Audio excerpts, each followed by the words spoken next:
Objective probability के अंदर जो पहली टाइप है वो है क्लासिकल प्रोबेबिलिटी। अब क्लासिकल प्रोबेबिलिटी क्या है कि आप एक रैंडम एक्सपेरिमेंट परफॉर्म करते हो और वो रैंडम एक्सपेरिमेंट जो है वो आपको n पॉसिबल रिजल्ट्स देता है। अब ये जो n पॉसिबल रिजल्ट्स हैं इनकी कोई ना कोई खूबी है। अब वो खूबी क्या है कि ये सारे रिजल्ट्स जो है ना ये इक्वली लाइकली हैं, ये सारे रिजल्ट्स जो हैं ये म्यूचुअली एक्सक्लूसिव हैं और ये सारे रिजल्ट्स जो हैं ये एग्जॉस्टिव हैं। यानी जब आप रैंडम एक्सपेरिमेंट परफॉर्म करते हो तो उसके जो मुमकिन रिजल्ट्स हैं वो n हैं और वो n इक्वली लाइकली यानी उनके आने के बराबर बराबर चांसेस हैं। ऐसा नहीं है कि किसी एक के चांस ज़्यादा हैं और दूसरे के कम हैं। ये सारे म्यूचुअली एक्सक्लूसिव हैं। म्यूचुअली एक्सक्लूसिव का मतलब है कि इनमें कोई भी चीज़ कॉमन नहीं है, ये अलग अलग ही आते हैं। तीसरी प्रॉपर्टी है इनकी कि ये एग्जॉस्टिव होते हैं। एग्जॉस्टिव से मुराद ये है कि अगर आप इन सारे इवेंट्स को प्लस कर लो या इन सारे इवेंट्स का यूनियन ले लो तो ये सैम्पल स्पेस के बराबर आ जाते हैं। अब इन पॉसिबल रिजल्ट्स में से m of them belongs to event A, इनमें से m हैं जो किसी ख़ास इवेंट को बिलोंग करते हैं।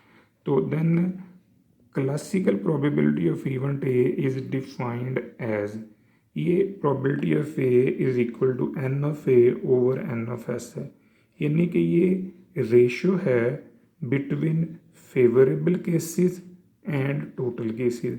जो n a है ये इवेंट के आने के पॉसिबल पॉइंट्स हैं और n ऑफ s जो है n ऑफ a जो है ये इवेंट के आने के पॉसिबल पॉइंट्स हैं और n ऑफ s जो है ये उस रैंडम एक्सपेरिमेंट के पॉसिबल पॉइंट्स हैं।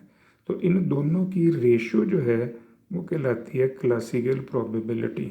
इसको समझने के लिए ये एक छोटी सी एग्जांपल मैंने बनाई है। देखें, अगर आप एक लूडो का दाना रोल करते हो, जब आप एक लूडो का दाना रोल करोगे तो आप नोट करो कि आपके पास 1 2 3 4 5 6, इन 6 पॉइंट में से कोई एक पॉइंट आएगा। इसका मतलब कि आपका रैंडम एक्सपेरिमेंट जो लूडो के दाने का है उसके पॉसिबल पॉइंट्स कितने हैं, वो हैं 6। तो आपने इनमें से एक इवेंट डिज़ाइन किया जो कि इवन नंबर को ज़ाहिर करता है, यानी n ऑफ a। अब n ऑफ a के अंदर क्या है, सैम्पल स्पेस के कितने एलिमेंट आए हैं, 3, 2, 4 और 6। तो अब n ऑफ s 6 है और n ऑफ a 3 है, यानी 3 जो है वो इवेंट की फेवर में है और n जो टोटल पॉसिबल पॉइंट्स हैं वो है 6। तो इन दोनों को अगर हम रेशियो में लिख लें तो ratio between favourable cases and total cases, that's called 3/6। तो ये आपकी क्लासिकल प्रोबेबिलिटी की डेफिनेशन के मुताबिक आंसर आ जाएगा, यानी 1/2 या इसे हम कह सकते हैं 0.5। अब ये देखो कि जो दूसरी डेफिनेशन है वो है हमारे पास है रिलेटिव प्रोबेबिलिटी। तो बेटा ये जो रिलेटिव प्रोबेबिलिटी है ये सारी क्लासिकल प्रोबेबिलिटी ही है, सिर्फ एक शर्त आपने इसके ऊपर इम्पोज करनी है और वो शर्त क्या है कि एक्सपेरिमेंट जो है वो रिपीट हुआ है unlimited times under similar condition, कि आपने अपने एक्सपेरिमेंट को अनलिमिटेड टाइम परफॉर्म किया। जब आप उसे अनलिमिटेड टाइम परफॉर्म करते हो तो इसका मतलब कि फिर उसकी जो सैम्पल स्पेस है वो बेटा लिमिटेड नहीं रही, वो लामहदूद हो गई है। क्योंकि एक्सपेरिमेंट के परफॉर्म करने का ब्रेकेज पॉइंट नहीं है, पता नहीं उसने कब ख़त्म होना है। तो इस वजह से आपके पास जो पॉसिबल सबसेट बनाने का तरीका है वो 2 की पावर n है। तो ये 2 की पावर इन्फिनिटी, तो ये लामहदूद पॉसिबिलिटीज़ जो हैं वो बन रही हैं। तो किसी भी रैंडम एक्सपेरिमेंट के ऊपर अगर आप ये शर्त लगा दें कि एक्सपेरिमेंट जो है वो अनलिमिटेड टाइम परफॉर्म होगा अंडर सिमिलर कंडीशन, तो उससे सैम्पल स्पेस जो है वो लामहदूद हो जाती है। अब जो लामहदूद सैम्पल स्पेस है उसके अंदर जो पॉसिबल पॉइंट निकले हैं उनके ऊपर वो तीनों प्रॉपर्टीज़ जो क्लासिकल डेफिनेशन के अंदर आपने पढ़ी हैं, जैसे कि तमाम इवेंट जो हैं वो इक्वली लाइकली होंगे, तमाम इवेंट्स जो हैं वो म्यूचुअली एक्सक्लूसिव होंगे और तमाम इवेंट्स जो हैं वो एग्जॉस्टिव होंगे, ये लागू होती हैं।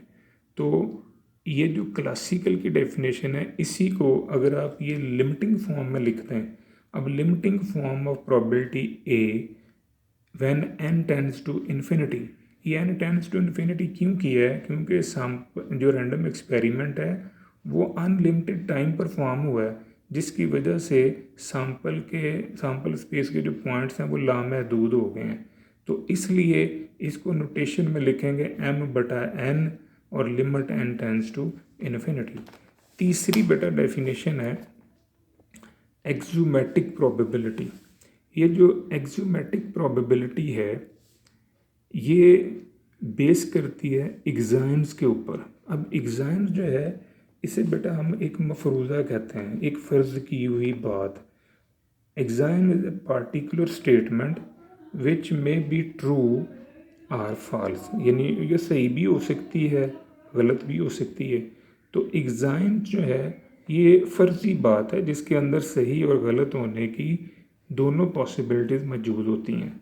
मसलन देखें, मैं एक छोटी सी एग्जांपल लेता हूँ कि कोई एक्सीडेंट हो जाता है, हम सब देख रहे हैं, तो हम में से कोई बंदा कहता है जी बड़ा सीवियर एक्सीडेंट हो गया है, तो ये E1 बन गया।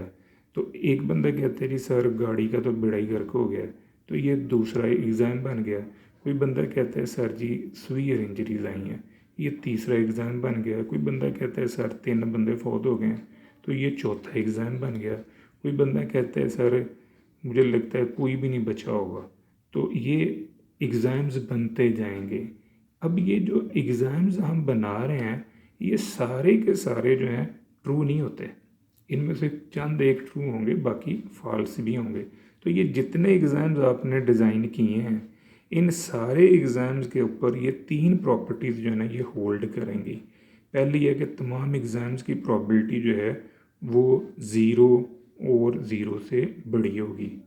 तमाम एग्ज़ाम्स जो हैं उनकी प्रॉबिलिटी 0 और 1 के बीच में होगी, और तमाम एग्ज़ाम्स की प्रॉबिलिटी को जमा करें तो ये आंसर 1 आएगा। अगर ये 3 कंस्ट्रेंट्स, ये कंडीशन जो है वो पूरी होती हैं तमाम एग्ज़ाम्स के ऊपर, तो हम कह सकते हैं कि हमारी एक्सोमेटिक प्रोबेबिलिटी ये फुलफ़िल कर रही है तीनों कंडीशंस को। तो अगर कोई ऐसी प्रोबेबिलिटी जो इन तीनों कंडीशन को फुलफ़िल करेगी उसे हम कहेंगे एक्सोमेटिक प्रोबेबिलिटी।